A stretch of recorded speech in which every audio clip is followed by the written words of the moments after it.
करिश्मा, रेशमा और मनीषा 3 बहनें हैं। उनका एक भाई भी है, मयंक। मयंक अपनी बहनों को बहुत प्यार करता है, लेकिन मयंक की पत्नी सविता इस मामले में मयंक से बिल्कुल ही अलग है।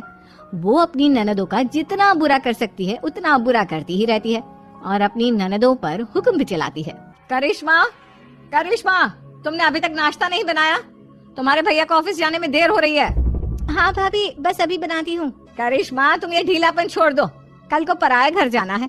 वहाँ अगर तुम इस तरह से काम करोगी तो लोग क्या कहेंगे कि माँ ने और भाभी ने कुछ सिखाया नहीं। और तुम्हारी दोनों बहनें कहाँ हैं? रेशमा मार्केट गई है और मनीषा सो रही है। क्या? सुबह के 8 बज रहे हैं और ये महारानी अभी भी सो रही है? ये कहते हुए सविता अपनी सास दुर्गा देवी के पास जाती है। माँ जी, देख रही हो अपनी बेटियों के तौर तरीके? क्या हुआ बहू, सुबह सुबह क्या कर दिया मेरी बेटियों ने? अरे एक तो अभी अभी उठकर किचन में गई है, दूसरी सुबह सुबह बाहर चली गई और तीसरी अभी तक सो रही है। क्या करूं मैं इन तीनों का, मैं तो परेशान हो गई हूँ। जा जाकर उठा उसे और रेशमा से मैं बात करती हूँ। सविता सीधा मनीषा के कमरे में जाती है और उससे कहती है, महारानी जल्दी उठो, सूरज सर पर आ गया है। भाभी थोड़ी देर और सोने दो ना, मैं रात को लेट सोई थी। वो क्या है ना, यूनिट टेस्ट चल रहे हैं। शराफत से उठती है या नहीं, या फिर पानी की भरी बाल्टी डालूं तेरे ऊपर? नहीं भाभी, मुझे बिस्तर में नहीं नहाना, उठती हूँ मैं। मनीषा जल्दी से उठकर बाथरूम में चली जाती है। सभी आराम से बैठकर नाश्ता कर रहे होते कि तभी रेशमा बाजार से हाथ में सामान लिए आ जाती है। रेशमा को देखते ही सविता उस पर बरस पड़ती है। लो, आ गई महारानी। ऐसा भी क्या सामान लाना था जो सुबह आंख मलते ही बाजार की तरफ रवाना हो गई? भाभी, कल आप ही तो चीख रही थी कि घर का सारा सामान मुझे ही लाना पड़ता है, घर में किसी को भी किसी काम से कोई लेना देना नहीं है। अब मैं बाजार जाकर सामान ले आई तो आपको इस बात से भी तकलीफ हो रही है? देख रही हो माँ जी, अपनी बेटी की जुबान कैंची से भी तेज चलती है। और मयंक, आप तो कुछ कहेंगे नहीं अपनी लाडली बहन को? रेशमा, अपनी भाभी से ऐसे बात नहीं करते। चलो माफी मांगो। भैया, मैं क्यों माफी मांगू? आप भाभी से बोलिए ना कि हम पर कम हुक्म चलाया करे। हम इस घर की बेटियां हैं और आपकी पत्नी की ननद है, नौकरानी नहीं। लो कर लो बात। इनकी भलाई के लिए कुछ भी बोलो तो इन्हें बुरा लग जाता है। इस घर में यही इज्जत है मेरी।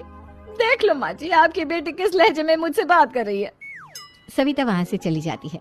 मयंक को बहुत गुस्सा आता है, वो भी वहाँ से चला जाता है। फिर करिश्मा रेशमा को समझाती है। रेशमा, तुम्हें भाभी से माफी मांग लेनी चाहिए थी ना। लेकिन दीदी, मैंने कुछ किया ही नहीं, तो मैं माफी क्यों मांगू? हाँ करिश्मा दीदी, रेशमा दीदी जैसे ही घर में आई भाभी ही उन पर चिल्ला रही थी।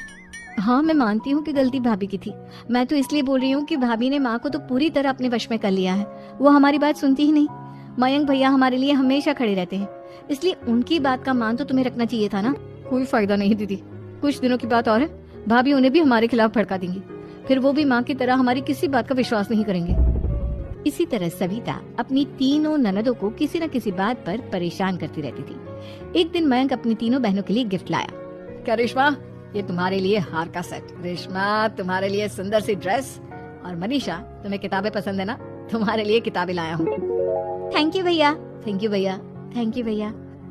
करिश्मा, तुम्हारा नेकलेस कितना सुंदर है, ये भैया कहाँ से ले आए होंगे? मैंने भैया को 3 दिन पहले फोन पर ये डिजाइन दिखाया था और आज भैया ये ले आए। सविता तो अपनी ननदों के गिफ्ट्स देखकर जल गई और करिश्मा का नेकलेस तो उसे भी बहुत पसंद आया था। अपनी बहनों के लिए कितना अच्छा नेकलेस लेकर आए हैं, मुझे कभी कोई गिफ्ट नहीं दिया।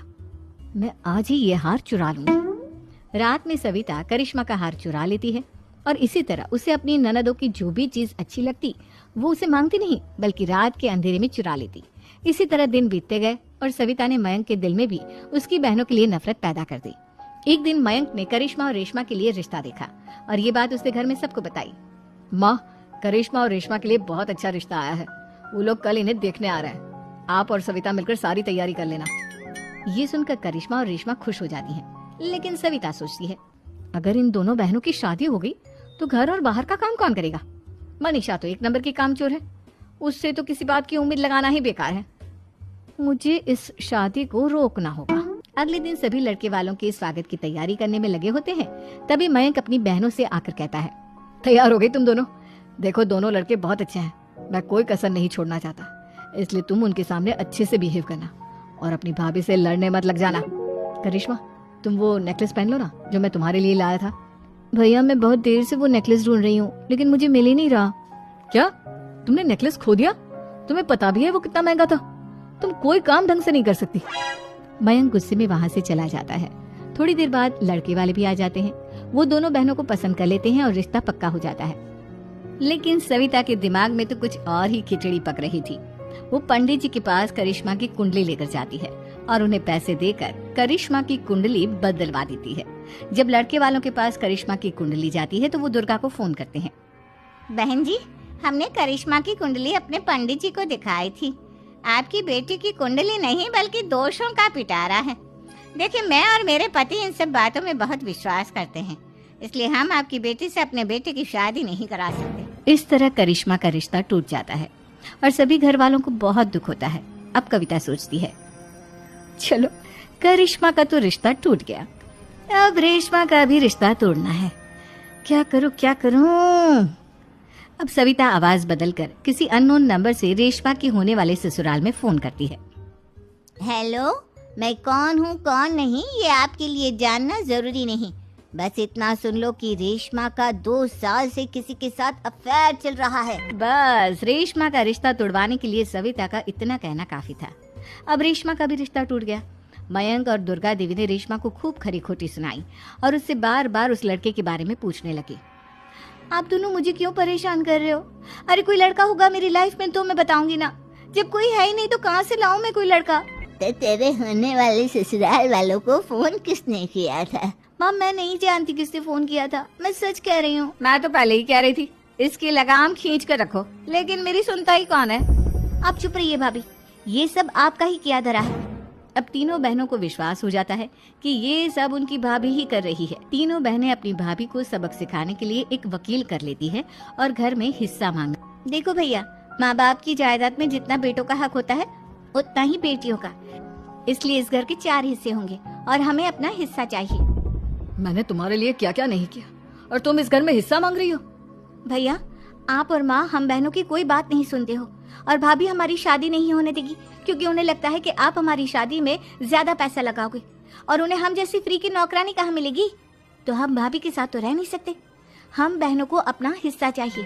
अरे तुम्हें शर्म आनी चाहिए अपने भाभी पर ऐसा इल्जाम लगाते हुए। वो तुम्हारे बारे में कितना सोचती है। हाँ माँ, भाभी हमारे बारे में बहुत सोचती है। दिन रात बस यही सोचती रहती है कि किस तरह से अपनी तीनों ननदों को परेशान करूं और कभी मुझे पढ़ने भी नहीं देती। दोनों बहनों का रिश्ता भी तो इन्होंने ही तोड़वाया है और रात में हमारे कमरे में आकर हमारी चीजें भी चुराती हैं। इसी तरह सविता की तीनों ननदें अपनी बात पर अड़ी रही। अब कोर्ट में तारीख भी शुरू हो गई। जब सविता को लगा कि उसकी तीनों ननद इतनी आसानी से नहीं मानने वाली तो उसने अपने पति और सास को सारी सच्चाई बता दी और माफी मांगी। मयंक और दुर्गा को भी अपनी गलती का एहसास हो गया। अब सविता खुद करिश्मा और रेशमा के लिए अच्छा रिश्ता ढूंढती है और उनकी शादी